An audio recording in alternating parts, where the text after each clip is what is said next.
let's move on to another, interesting story that might engage you out there watching us. The quest to create jobs by government continues to attract debate. Just recently, the finance minister announced a 1 million job initiative to deal with Ghana's unemployment crisis. Now, this is what the World Bank is saying about Ghana's youth unemployment crisis. The fact that given the country's growing youth population, 300,000 new jobs will be needed to be created each year to absorb the increasing numbers of unemployed young people. Yet, the employment structure of the Ghanaian economy has not changed much from several decades ago. Most jobs are low skill, requiring limited cognitive or technology know-how reflected in low earnings and work of lower quality. Also, an additional challenge for Ghana is the need to create access to an adequate number of high-quality, productive jobs.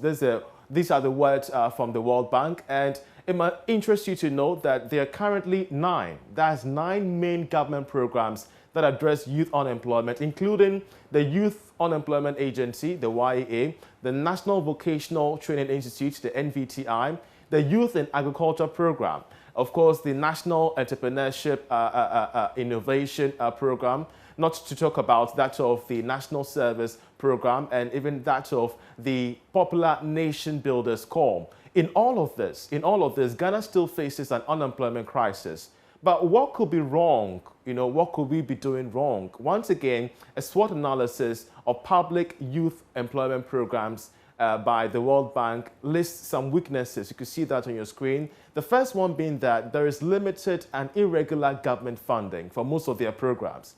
There is also limited focus on pre-employment services. Also, the inability to offer long-term wage employment, such as no exit strategy for the Youth Employment Agency program. These are stark revelations by the World Bank. It goes on to talk about the fact that there is a weak monitoring and evaluation system, and there isn't any exit strategy. These are words from the World Bank regarding Ghana's unemployment programs within the public sector. And this poses so much threat. The fact that the neglect by governments due to changes in administration, the lack of sustainability because of the lapses in government funding. But it's not all about the public sector. When we come to the private sector, which we do know that provides almost 70% of jobs in the country, the key weaknesses that the World Bank has cited is a small scale and limited uptake and outreach, mainly urban. So most of the jobs provided by the private sector are mostly urban, Kumasi, Accra, Takoradi, and even Cape Coast.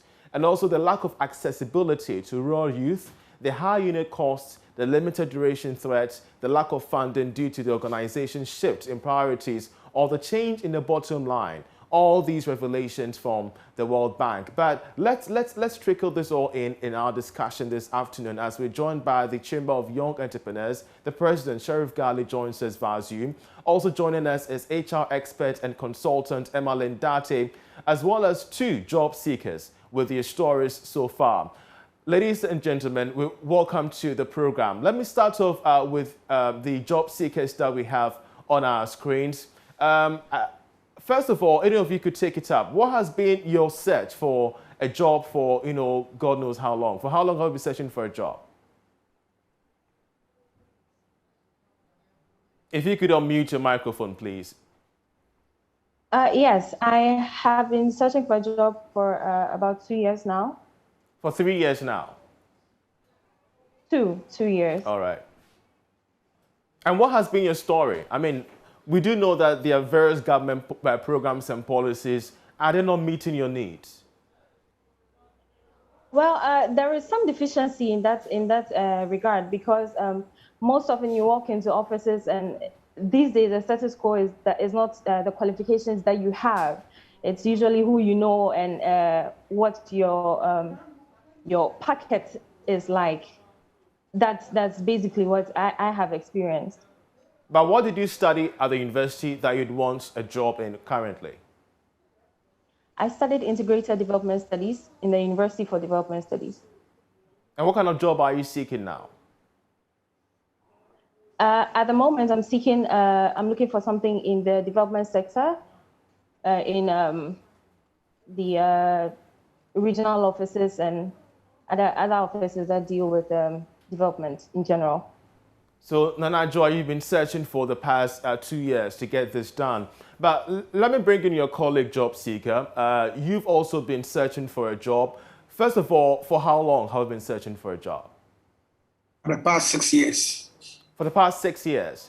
Yes. And what about the various government programs and policies that we do know of? The Nation Builders Corps, the Youth Employment Agency, and have you tried all those angles so far?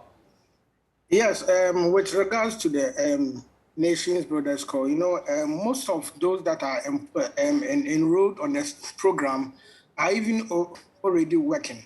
So it is being politically motivated. So if you are not connected to the ruling government, even with those that are unemployed, if you are not connected to the ruling government, it will be very difficult for you to pay your way into the system.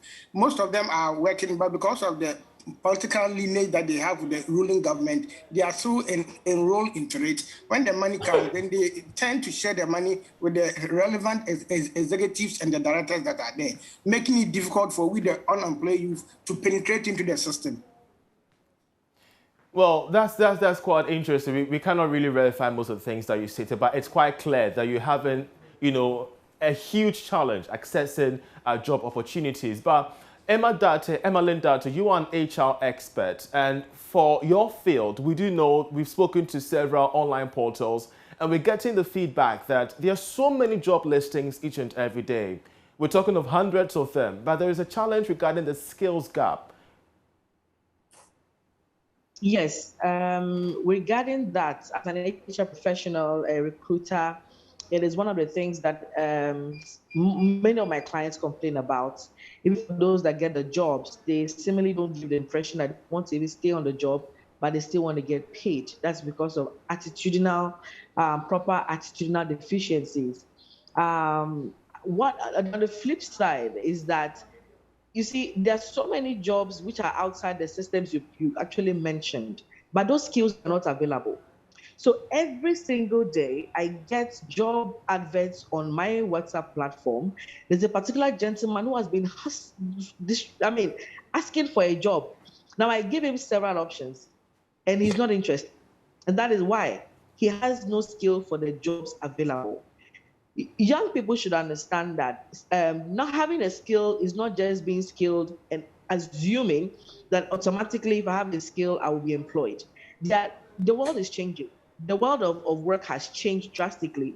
So what I would suggest, in response to what you're saying, is that the attitude towards job search needs to be realigned. I talk about alternative job search strategies. Sometimes you just need to give yourself the opportunity to test the waters even before you are employed. Give yourself the chance to people who you see may have opportunities, not even for pay, but you want to make yourself available and willing to serve. Then identify the skills needed, upskill yourself, and then be in demand. But Emmeline, yes, but Emmeline, I mean, having listened to Nana Marfo and that of Francis, they've been searching for a job for close to 6 and, that's 2 and 6 years respectively. And having to listen to the storyline, university searching for a job within the skill set, and having also listened to what government is telling us, the 1 million job program initiative, what exactly are we not getting right? Okay, so there are two things here. One is the system where they have given the experience, and it is indeed true that you do experience those kind of, should I say, lack of acceptance because probably you may not know somebody in who's a decision maker or what have you. I mean, simply, that is what it is. But at the same time, too, that is why I mentioned alternative job strategies. Unfortunately, there are certain things you cannot control. When it comes to what the government has put in place, the government has got a great, fantastic initiative, but the government does not sit there and handle those things. There are people they are putting there who may not necessarily have the heart of the government to make sure that they get the right people or get the people who qualify for the job. So if you cannot control that, to the young people who are in this Zoom platform who have not been employed, I would say that you should look for alternative ways of getting employed. This is how, what do I mean by that? Networking, volunteering, ensuring that you find yourself with decision makers, because now there are so many career coaches all around in seminars and events. I, for example, I'm a mentor. So when I identify somebody who is good at what he or she does, because the opportunity comes my way, I advise you to reskill yourself, upgrade your skill, and package you right for the jobs that are available. Sometimes it's not even about getting a job, it's about being an entrepreneur. These days, people are not just working for somebody, they just work for themselves. Great. Or they work with other, or they provide services with other people. So partnerships. Oh, somebody is cooking. What can I do to join? Okay, I know how to market. Let me join you and do your digital marketing, for example. Those are alternative ways of finding jobs, because unfortunately, the system we find ourselves in the country is not yet perfect. Good initiatives, but it's still work in progress. Well, Sheriff Gali, you did hear Emalindate, the need for most of them to venture into entrepreneurship, and that's your field, president of the Young Entrepreneurs Chamber Ghana. It begs the question, are we now seeing hungry, unemployed young persons venturing into entrepreneurship? Not really born entrepreneurs, but they entered into that field out of hunger, the fact that they have no jobs. Yeah, thank you very much, Chas, for this opportunity. It's true that a lot of the young people now venture into self-employment or entrepreneurship, so you call it. But that is not supposed to be the case, because entrepreneurship in itself is not just something that you say that because I'm not getting a job, that is why I just want to venture, because it takes a lot of sacrifice, it takes a lot of time. You know, it doesn't just work in a day. So it has been a canker, or let me say a mistake nationwide that is happening. Every young person who search for a job, one or two, and don't get, the next thing is that I want to be an entrepreneur. So yes, it's happening, and that's what we are faced with now.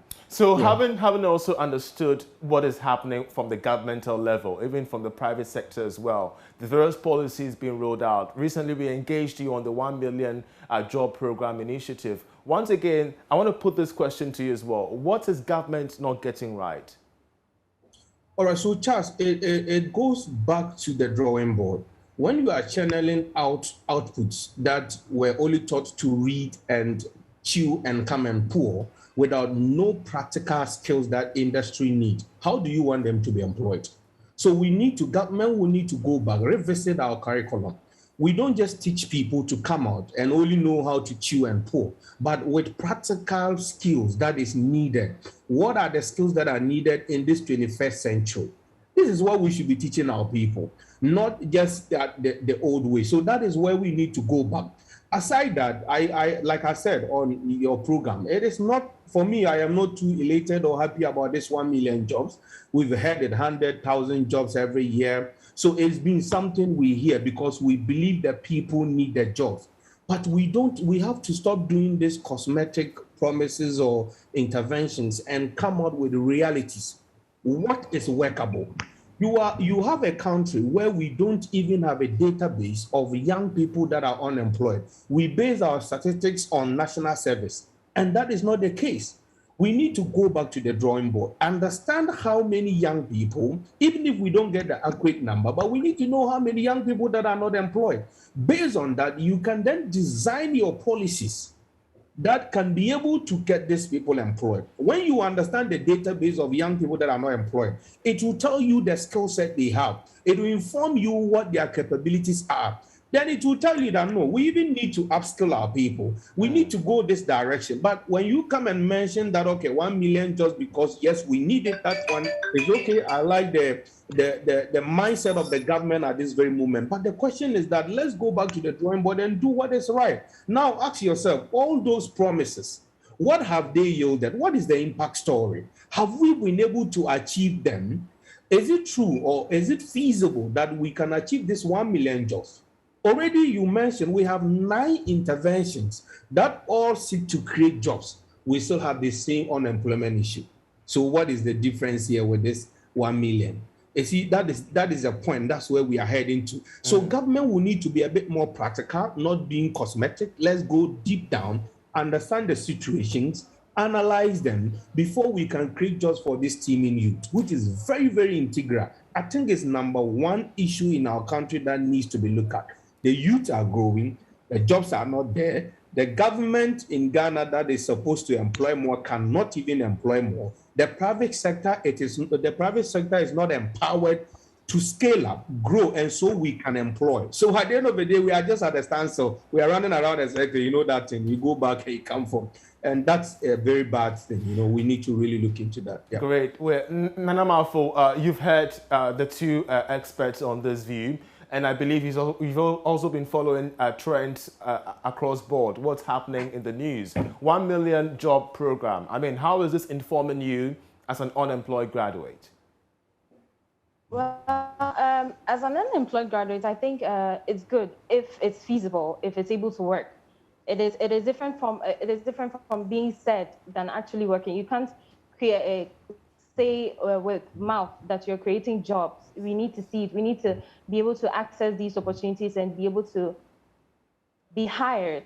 Now, in terms of skill acquisition and retraining and relearning, it is very important actually. But then, for how long am I as a youth going to be constantly be retraining and relearning until I'm able to finally get myself a job that can take care of me? So if there are 1 million jobs, we have heard you say it, but we want to see it taking place. Great. Francis, what about you? You have been searching for a job for the past 6 years. In the span of these 6 years, we've had 9 governmental interventions: the Youth Employment Agency, the National Service, the NAPCO program, the Rural Development Enterprise, all these to provide jobs for persons like you. Why are you still not getting a job? Yeah, thank you very much. The agencies or the interventions that you have just mentioned, they are not unemployment, but they are in one way or the other to aid us to get employment. We were all happy when we heard about the 1 million jobs or 30,000 jobs, 300,000 jobs the finance or the World Bank is talking about. But again, our systems, let's try to put everything into right proportion. Well, we want to see them. You can't just come and do the talk, then you know walk the talk. Since if you are saying jobs, you are about to create the jobs, create the right jobs with the right channels, allow for people with the various qualifications to apply, devoid of any political affiliates that we have. The person should apply, go for the interview. If he's qualified, give him the job. And we should also do it in such a way that now most of the agencies and most of the jobs that we are seeking for, if you don't know a person there, it's very hard for you to penetrate. That is the system that is killing with the youth there. We have people that are over the retirement age and they are still working. If you don't give us the chance to start the job, how are we expected to get the experience that you are always requiring? When we submit in our various applications, you talk about experience, 5 years experience. We need to start somewhere to be able to also get that experience. So they should try to give we youth the chance so that we can also come out with what we can do to help in the development of Mother Ghana, devoid of any political affiliate. If the person is qualified, he's qualified. If you are not qualified, you are not qualified. Francis, we're so grateful. I think we've lost Emma Lindaite. We had wanted to get her final thoughts on this regarding the future. Where lies the future when it comes to matters of the skills gap? If we don't deal with the skills gap, Emma Lynn, shortly, where lies the future of job creation? Oh, obviously, it's going to be a very dire situation because, like Sharif rightly said, it's not enough to just say you are creating jobs. The moment you do not focus on building skill sets, those jobs become empty. In any case, human beings are the ones that will execute the work, as far as the jobs are concerned. All right. And he rightly said it. And we've said it, Charles, I'm sure you've heard it over time. We cannot overstress the fact that this curriculum of schools need to be revisited because you keep developing jobs. The jobs are changing, job techniques are changing, and the people are not well equipped to meet those jobs. It becomes a whole waste of time. So please, it is very, very important that for us to have effective employment opportunities to be tapped into. Skill sets must be developed. Emmeline, we're so grateful. We're so grateful to Sharif Gali as well. And my two colleagues out there, we're so grateful, Malfo and Francis, for your time and your stories with us. Of course, those were telling us stories regarding issues of unemployment in the country amid the 1 million job program by government.